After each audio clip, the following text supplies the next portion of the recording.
దగ్గుమందు కారణంగా మధ్యప్రదేశ్లోని చింద్వారా జిల్లాలో 11 మంది చిన్నారులు మరణించడం దేశవ్యాప్తంగా సంచలనం రేపింది. ఈ నేపథ్యంలోనే దగ్గుమందు వినియోగంపై కేంద్ర ప్రభుత్వం కీలక సూచనలు చేసింది.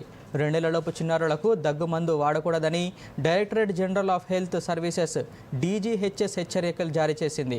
2 నుంచి 5 పిల్లలకు అత్యవసరమైతే పరిమితంగా మాత్రమే దగ్గుమందు వాడాలని సూచించింది. చిన్నారుల్లో దగ్గుమందు వాడకపోయినా దానంతటా అదే తగ్గుతుందని తెలిపింది. సరిపడా నిద్రతో పాటు సరైన జాగ్రత్తలు తీసుకుంటే సరిపోతుందని డీజీహెచ్ఎస్ పేర్కొంది.